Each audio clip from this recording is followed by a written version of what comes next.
Welcome to the deep dive. You send us sources, we jump in and pull out the key insights for you. That's the idea. So today, we've got a really interesting submission from a listener. It's an ancient Buddhist teaching. Yes.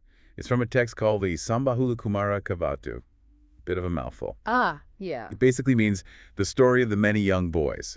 And what's fascinating is we have versions in Pali, the original language, and also in Thai. Oh, wow. So it's stuck around. Exactly. Shows it has, lasting relevance. Our mission today is really to unpack its core message and figure out why it still speaks to us. Okay, so where does it start? What's the scene? Well, it opens with the Buddha.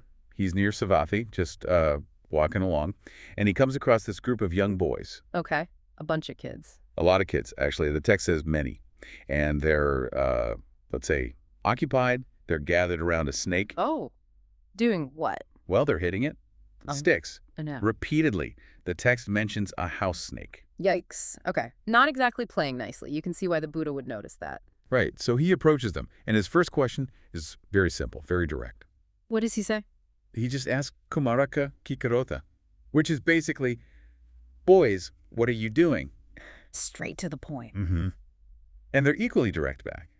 They say, Ahi bante de tina paharama. We're hitting the snake with a stick, venerable sir.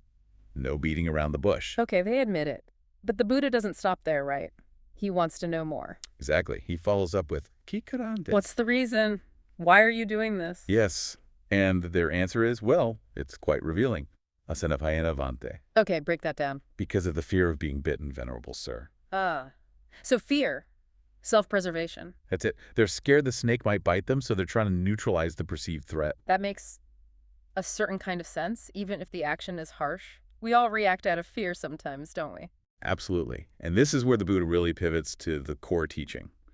He sees their motivation, fear, driving harmful action for the sake of their own perceived safety or happiness. So what does he tell them? He lays out a fundamental principle. He says something like, look, you're hitting the snake thinking, I'll make myself happy or safe, right? But doing this won't bring you real happiness. Not in this life, not in the next. Wow, pretty direct. Very. He continues, one who truly desires their own happiness shouldn't harm others to get it. That's the gist. So hurting others for your own sake actually backfires. That's the core message. And then he recites two verses that really crystallize it. You want to hear them? Yeah, definitely. Okay, the first one goes, those beings who desire happiness, who harm others with a stick, seeking their own happiness, will not obtain happiness hereafter. Okay. Harm leads to no happiness later. Makes sense. What's second? It's the positive side. Those beings who desire happiness, who do not harm others with a stick, seeking their own happiness, will obtain happiness hereafter. Simple, but profound. Harm brings suffering. Non-harm brings happiness. But let's dig into the wording a bit. With a stick. Does it literally just mean a stick? Good question. The commentary that comes with the text clarifies this.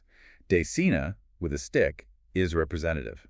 It stands for any means of inflicting harm. Ah, okay. So it could be words, actions, anything. Exactly. The commentary even gives examples like letudi using clods of earth or other things. It's about the harmful intent and action, not just the specific tool. Got it.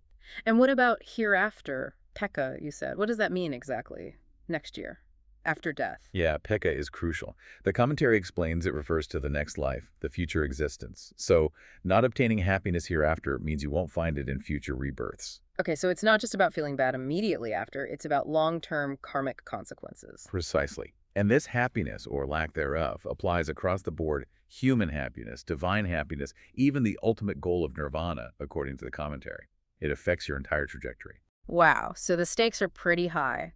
Harming others now blocks your path to all kinds of future happiness. And conversely, choosing non-harm, even when seeking your own happiness, paves the way for future happiness on all those levels. It's a direct link. That feels like the real, the aha moment here. This ancient teaching is basically saying our own happiness is fundamentally tied to how we treat others. You got it. It's not just a moral rule like don't hit snakes. It's presented as a law of cause and effect regarding our own well-being. And it makes you think, how often do we do this in, less obvious ways. Maybe not with a physical stick, but, trying to get ahead at work by subtly undermining someone. Or making choices that benefit us but disadvantage others, even if we don't intend major harm. That's the connection to contemporary life, isn't it? We might not be those boys with sticks, but are we sometimes figuratively wielding a stick for our own comfort, our own security, our own perceived happiness, without really considering the cost to others? Yeah, it can be really subtle things in relationships or even how we consume things, ignoring the impact down the line. This teaching challenges that zero-sum thinking. The idea that my happiness requires someone else's unhappiness. It suggests true.